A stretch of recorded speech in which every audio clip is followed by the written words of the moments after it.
Posibleng ilabas na ngayong linggo ng Department of Transportation and Communications o DOTC ang resulta ng investigasyon nito sa naiulat na laglag bala o tanim bala scheme sa Ninoy Aquino International Airport o NAIA.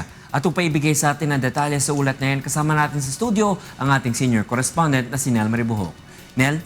Attorney Reg, nakipagpulong nga ngayong umaga si Pangulong Benigno Aquino III kay DILG Secretary DOTC Secretary Emilio Jun Abaya kasama sina DILG Secretary Mel Sarmiento, DOJ Prosecutor General Claro Arellano, si General Manager Honrado ng MIAA, Police Director General Rick Marquez, Police Chief Superintendent Pablo Francisco Balagtas, siya yung Director ng Aviation Security Group, at si Yusek Manolo Quezon. Ito yung kaugnay dito sa naiulat nga na laglag bala o tanim bala scheme sa Ninoy Aquino International Airport Terminals. Ito ang naging pahayag ng Malacanang.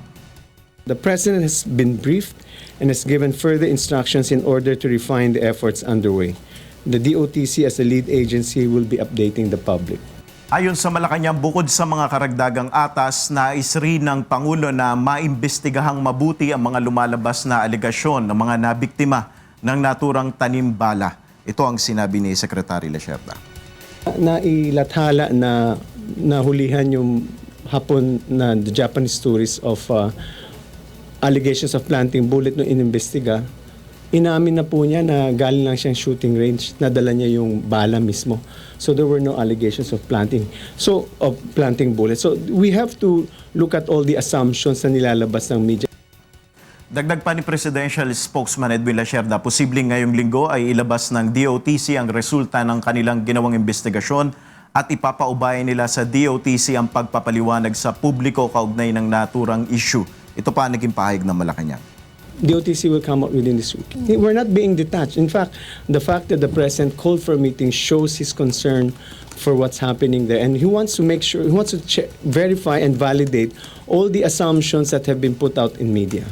We're just being thorough, and we want a thorough look at the whole situation so that proper solutions can be given, and these are long-term solutions that can be put in place. Sa kasalukuyan, ayon sa Malacanang, walang plano na tanggalin sa pwesto ang mga opisyal ng Manila International Airport Authority dahil sa naturang mga aligasyon, Attorney Reg. So, ngayong habang iniimbestigahan, Nel, no, syempre, parang every week meron pa rin mga bagong insidente ng laglag bala na nare-report, no? Anong balak gawin muna for the meantime ng gobyerno para maiwasan ito? For now kasi gusto nilang magkaroon ng isang parang masusing investigasyon, makuha lahat ng datos. Magmula dun sa mga nabiktima hanggang dun sa mga detalye ng mga pangyayari, mga lumalabas na ulat sa media, yun ang gusto muna nilang mangyari. Sa ngayon, ayaw nilang i-detalye din kung ano yung naging order ng Pangulo kay DOTC Secretary Abaya, kung ano yung mga dapat niyang gawin, security measures o mga idadagdag na mga pasilidad sa mga terminal para hindi na maulit ito. Ngayon, this week, sabi nga ng Malacanang, ipapaubayan nila yung buong pagpapaliwanag, yung detalye ng mga issue.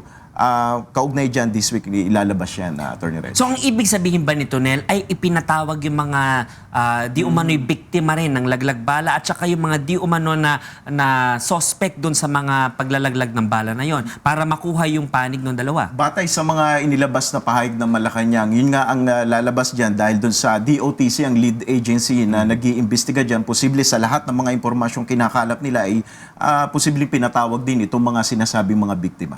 So Nel, ang ibig sabihin din ba nito na parang binibigyan na nila ng kredibilidad o credence yung mga report ng media tungkol sa laglag bala contrary dun sa mga sinabi ng una ni Secretary Colom? Tinanong natin yan kanina at ayaw muna nilang magbigay ng pahayag in general. Ayaw nilang sabihin na naniniwala sila o yun ba'y may kredibilidad.